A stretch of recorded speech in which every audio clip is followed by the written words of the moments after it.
Semua audiens yang kami hormati, terima kasih menyimak presentasi dan diskusi ini.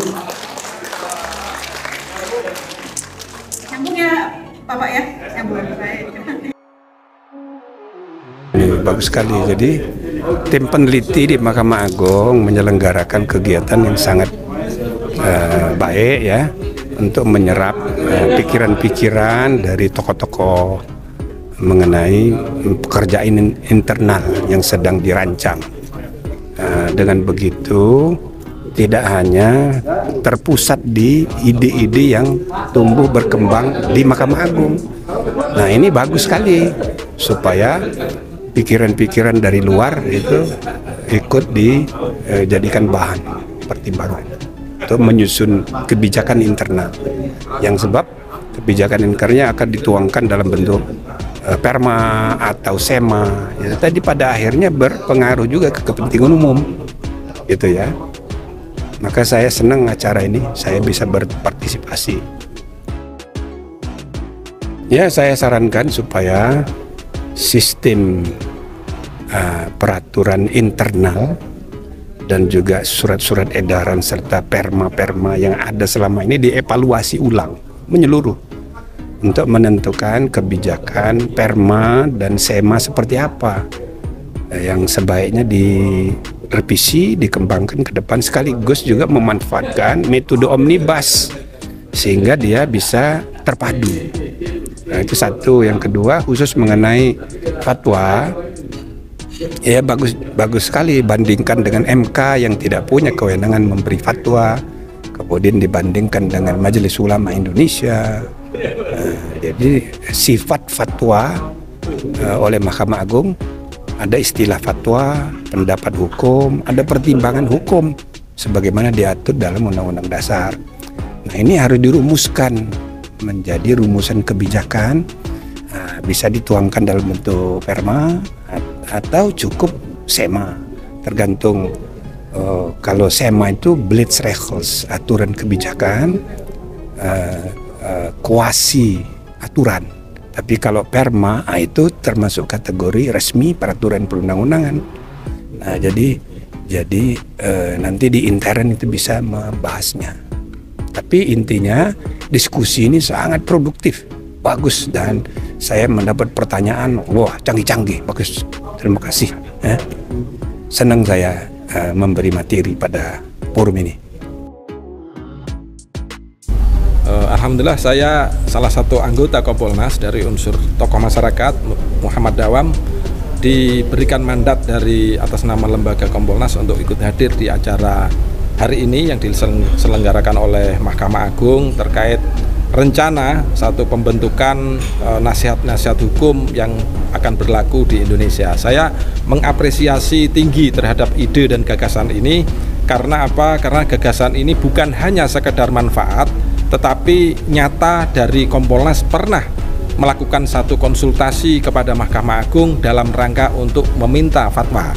Itu pernah kami lakukan dan alhamdulillah diterima secara baik dan bahkan lengkap oleh Mahkamah Agung saat itu, oleh Bapak Ketua, oleh Bapak Wakil, oleh semua Ketua Kamar di Mahkamah Agung, dan alhamdulillah hasilnya dan saran-saran yang diberikan oleh Mahkamah Agung kepada Kompolnas kami laksanakan dengan sebaik-baiknya, yaitu terkait salah satunya adalah bahwa kenapa Kompolnas setiap apapun di perbuatan melawan hukum yang dilakukan oleh anggota kepolisian di tingkat manapun, kemudian Kompolnas tidak mendapatkan satu tembusan, tetapi dalam persidangan selalu diminta ikut hadir.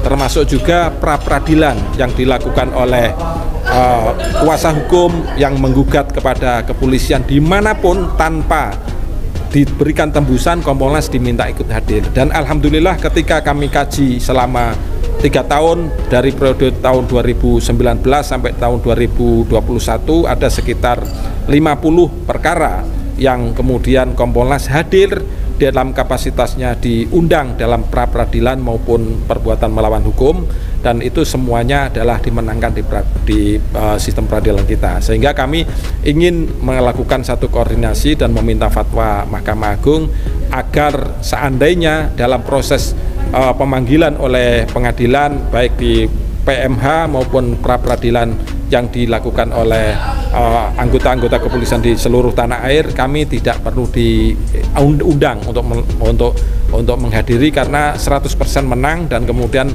bisa dianggap untuk pembiayaan negara sangat besar terhadap masalah setiap kehadiran itu. Tetapi alhamdulillah diberikan saran-saran, salah satunya adalah agar produk-produk putusan baik pra-peradilan maupun dalam putusan PMH bisa dilampirkan di dalam website Kompolnas, sehingga ini memberikan satu dampak edukasi publik dan juga edukasi kepada kuasa hukum bahwa kalaupun melibatkan Kompolnas yang tidak diberikan tembusan, tetapi kasus-kasusnya itu selalu dilimpahkan, itu hasilnya seperti ini. Ini juga kami lakukan dan alhamdulillah saran-saran itu kami laksanakan. Dan kalaupun memang diperlukan satu peraturan secara khusus, saya berharap ini fatwa yang akan dimunculkan melalui nasihat-nasihat hukum oleh Mahkamah Agung ini tidak sekedar satu produk yang semua produk diterima oleh Mahkamah Agung. Jadi marwah fatwa sendiri ini harus benar-benar satu produk yang memang akurasinya dan marwahnya terjaga, sehingga insya Allah dengan model seperti itu, dengan pengetatan kriteria yang bisa diberikan fatwa oleh Mahkamah Agung ini juga menjadi satu marwah tersendiri bagi Mahkamah Agung dan Indonesia ke depan. Mudah-mudahan semua fatwa yang dikeluarkan oleh Mahkamah Agung ini juga memberikan nilai-nilai keagamaan yang ada di Indonesia ini, memberikan dampak positif kepada fungsi kenegaraan. Sebab sistem kenegaraan kita ini adalah sistem yang juga diberikan dari nilai-nilai keagamaan, sebagaimana tadi disampaikan oleh Kiai Haji Khalil Nafis yang menyatakan dan menyitir dari pendapat Imam Ghazali bahwa ad-dinu wal mulku tau'aman, agama dan negara ini adalah dua sisi mata uang yang tidak bisa terpisahkan, sehingga roh daripada agama, spirit daripada agama ini memberikan dampak kepada negara. Kalau ini bisa disikapi dengan arif dan bijaksana oleh Mahkamah Agung dalam proses pembuatan ini, saya ikut berharap dan mudah-mudahan ini bisa terjadi dengan baik. Dan selamat kepada Mahkamah Agung, salam hormat dari kami, dari seluruh anggota Kompolnas kepada seluruh pimpinan Mahkamah Agung.